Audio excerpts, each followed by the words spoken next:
Assalamualaikum warahmatullahi wabarakatuh. Untuk anak-anak kelas 7B, materi untuk hubungan antar sudut mau Ibu jelaskan sedikit. Tolong dipahami dengan baik.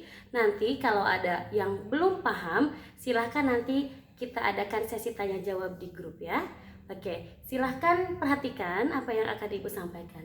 Hubungan antar sudut. Kemarin pertemuan yang lalu kita sudah belajar tentang bagaimana sudut itu terbentuk dari pertemuan dua garis. Nah, misalkan ini ketika ada satu garis kemudian ada dipotong oleh garis lain, terbentuklah dua sudut. Ada sudut X dan sudut Y. Maka ketika X dan Y di sini ketika digabungkan, maka dia saling berpelurus. Nah, itu hubungannya adalah saling berpelurus. Ketika sudut X ditambah dengan sudut Y menghasilkan sudut lurus. Sudut lurus adalah sudut yang hasilnya 180 derajat. Sehingga ketika sudut X ditambah Y itu hasilnya 180 derajat. Sehingga sudut X dan sudut Y hubungannya adalah saling berpelurus. Kita lihat contoh di sini. Misalkan di sini ada sudut, kemudian di sini 70 derajat, di sini B. Maka berapakah B? Nah, 70 derajat ditambah B atau B ditambah 70 derajat adalah saling berpelurus sehingga menghasilkan 180 derajat. Maka nilai B adalah 180 derajat dikurangi 70 derajat.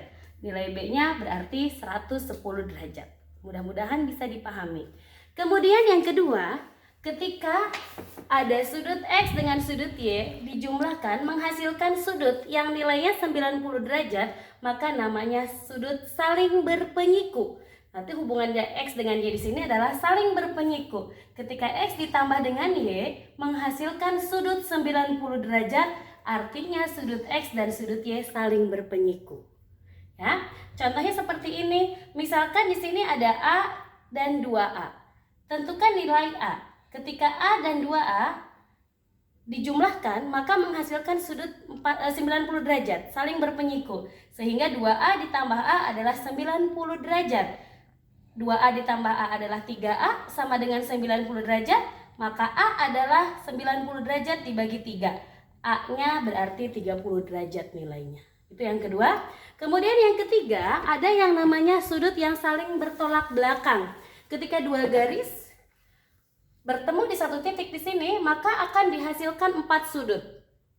Nah, ada sudut kita namai, ini namanya sudut 1, sudut 2, sudut 3 dan sudut 4. Sudut 1 dan sudut 3 ini saling bertolak belakang. Nah, sudut yang saling bertolak belakang ini nilainya sama, besar sudutnya sama. Sehingga sudut 1 sama dengan sudut 3. Dan sudut 2 sama dengan sudut 4. Nah, maka hubungan sudut 1 dengan sudut 3 itu namanya saling bertolak belakang. Demikian juga sudut 2 dan sudut 4 itu namanya saling bertolak belakang. Contoh, misalkan di sini ada sudut, ini nilainya 120 derajat. Yang ini 2X. Maka tentukan nilai X. Maka kita cari nilai X-nya dengan 2X sama dengan 120 derajat. Karena sudut yang bertolak belakang adalah sama. Sehingga 2X itu sama dengan 120 derajat. Dan X adalah 120 derajat dibagi 2. Sehingga nilai X adalah 60 derajat. Yang kedua, misalkan ini ada 5Y plus 3. Dan ini 68. Ini juga sudut yang saling bertolak belakang. Sehingga nilainya sama, besar sudutnya sama. Kita cari nilai Y. 5Y ditambah 3 berarti sama dengan 68 derajat. Sehingga 5Y adalah 68 dikurangi 3. 5Y adalah 65. Dan Y adalah 65 dibagi 5. Nilai Y adalah 13. Itu dulu. Kalau ada yang belum paham, nanti silahkan ditanyakan. Dan kemudian dicoba untuk LKS-nya dijawab ya. Nah ya. Terima kasih banyak. Assalamualaikum warahmatullahi wabarakatuh.